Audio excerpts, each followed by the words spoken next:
राज्य सरकारनं माथाडी सुधारणा विधेयक मागे घ्यावं तसेच माथाडी कामगारांच्या पाल्यांना माथाडी मंडळात नोकरी देण्यात यावी अशा विविध मागण्यांसाठी जिल्हा हमाल पंचायतच्या वतीनं जिल्हाधिकारी कार्यालयासमोर चक्री उपोषण सुरू आहे।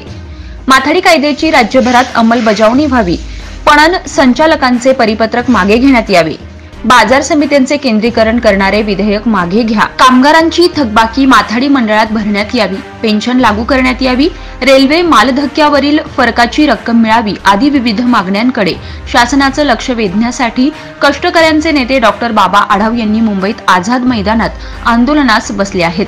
त्यांना पाठिंबा देण्यासाठी हमाल पंचायतचे जिल्हाध्यक्ष अविनाश घुले, बाबा आरगडे यांच्या नेतृत्वाखाली सोमवारपासून चक्री उपोषणास प्रारंभ करण्यात आलाय। राज्यातील कष्टकरी हमाल माथाडी कामगारांना कामाची हमी आणि सामाजिक सुरक्षा मिळत आहे, परंतु राज्य सरकार हा कायदा कमकुवत करून कष्टकरी हमाल माथाडी कामगारांच्या अन्नात माती कालवण्याचं पाप हे सरकार करत असल्याचा आरोप जिल्हाध्यक्ष घुले यांनी केलाय।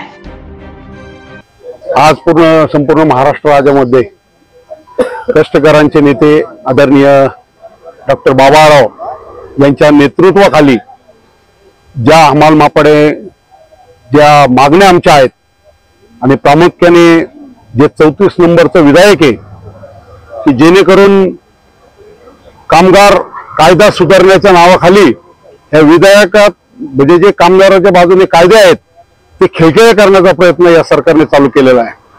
आज 26 तारखेला आज महाराष्ट्र राज्याचं अधिवेशन चालू आहे आणि त्याच्यात ते बिल मागच्या वेळेस त्यांनी नागपूरच्या अधिवेशनात आणलं होतं, तेव्हा स्थगिती दिली होती। पण आम्हाला अशी भीती आहे की हे सरकार कधी पण विधेयक पास करू शकतं। त्याच्यासाठी आदरणीय बाबांच्या नेतृत्वाखाली महाराष्ट्रभर तालुक्याच्या ठिकाणी तहसीलदारांना निवेदन देण्यात आली, जिल्हाधिकारी कार्यालयाच्या समोर चक्री उपोषण आमचे महाराष्ट्र राज्यभर चालू आहेत आणि इथं आमची संघटना नसून महाराष्ट्र राज्यातल्या हमाल मापाडी जितक्या काही संघटना आहेत त्याचे अध्यक्ष पदाधिकारी प्रत्येक ठिकाणी उपोषण आंदोलन सुरू आहेत। आणि आमच्या म्हणजे आम्हाला सगळ्यात महत्त्वाचं म्हणजे माथाडी कायद्याची काटेकोरपणे अंमलबजावणी झाली पाहिजे ही प्रामुख्याने मागणी आमची आहे। पण ती न करता हा कायद्यामध्ये बदल करून हा कायदा संपुष्टात आणायचा आणि कामगाराला देशोधडीस लावायचं असा हा सरकारचा प्रयत्न आहे आणि त्याच्यासाठी आम्ही महाराष्ट्रभर हे आंदोलन करू राहिलो। आज तरी आम्ही नगर शहरात बंद न ठेवता काही आमचे ठराविक पदाधिकारी कामगार घेऊन आम्ही इथं उपोषणाला बसलो आहे। पण उद्याच्या काळात जर आपल्या काही वरती बाबा म्हणजे वयाच्या 94 वर्षी आज आझाद मैदानात उपोषणाला बसलेले आहे, सरकारने ह्या वयात त्यांना उपोषणाला बसायची वेळ आणली आणि जर याच्यातून कायदा सुव्यवस्थेचा काही प्रश्न निर्माण झाला आणि जर आमच्या प्रश्नाबाबतीत सरकारने काही छेडछाड केली या कायद्यात तर याचं पुढच्या काळात वरतून बाबा जे आदेश देतील त्याप्रमाणे आंदोलनची दिशा आमची ठरवली जाईल।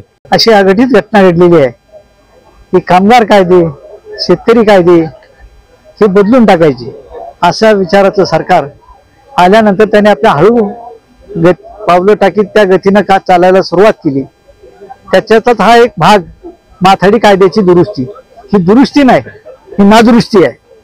आमच्या कामगारांना हक्कापासून वंचित कसं करता येईल याच्यासाठी उचललेलं पाऊल आहे। एकदा हे आंदोलन आम्ही मागे घ्यायला भाग पाडलं हिवाळ्या अधिवेशनाच्या वेळेला, ते परत पुन्हा त्यांनी आता उठवून आणले, आताच्या अधिवेशनात ते मांडायचे आणि पूर्ण करून घ्यायचे।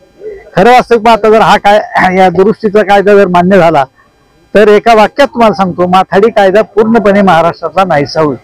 कारण त्याचा जो हक्क आहे त्या हक्काला बगल देणाऱ्या गोष्टी त्या कायद्यामध्ये अधोरेखित केलेल्या आहेत। आणि आता हा कायदा मागे घेण्यासाठी मुंबईमध्ये डॉक्टर बाबा आढाव वयाच्या 94 वर्षी बसले आहेत। त्यांनी सांगितलं की या वयामध्ये महाराष्ट्रामध्ये एवढ्या मोठ्या कार्यकर्त्याला हक्कासाठी उपोषणाला बसण्याची पाळी येते, श्रमिकासाठी मागायची पाळी येते, हे दुर्दैव आहे। खरं म्हणजे वाटत होतं की स्वातंत्र्य मिळाल्यानंतर सुजलम सुफलाम असं होईल आणि आम्ही आनंदी राहू। या देशामध्ये कष्ट करणाऱ्याचे हक्क हिरावून घेणं, त्याच्या ताटातलं हिसकावून घेणं, अशा प्रकारचे कायदे करणं। पण एक पत्रक काढून ठेवलंय 16 जानेवारीला, ते पत्रक जर पास झालं तर आमचा हमाल कामगार अक्षरशः तुम्हाला सांगतो देशोधडीला लागल्याशिवाय राहणार नाही। आणि मग या गोष्टी जर घडायच्या नसतील तर आता जे आम्ही ह्या माथाडी कायदा बचाव जी कृती समिती आहे तिच्या वतीने जो पत्रव्यवहार केलेला आहे त्याच्यामध्ये ज्या मागण्या नोंदवलेल्या आहेत त्या पास करणं आणि त्या पत्रव्यवहाराला यथोचित असं चांगलं उत्तर देणं, हे जर उत्तरदायित्व सरकारने स्वीकारलं तर आमचा लढा थांबेल. तसा आपला लढा थांबणार नाही. आज महाराष्ट्रामध्ये 38 जिल्ह्यात 350 तालुक्यामध्ये ही जनजागृती केलेली आहे. सगळीकडे लाक्षणिक उपोषणासाठी, कुणी धरणं धरून बसलं आहे.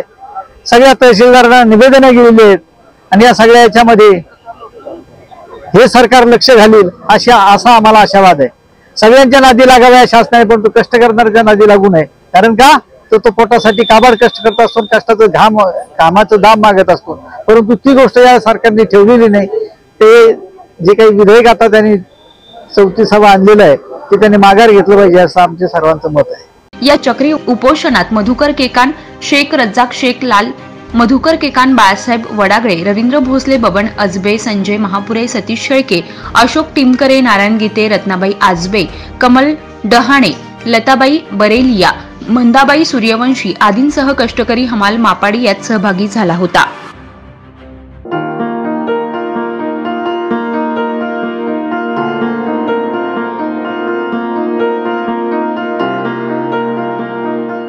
जिल्ह्यातल्या महत्त्वाच्या बातम्या जाणून घेण्यासाठी आजच आपल्या आवडत्या नगर संघर्ष न्यूज सबस्क्राईब करा व त्या शेजारील बेल आयकॉनला क्लिक करा व इंस्टाग्राम व शेअर चॅटला फॉलो करा.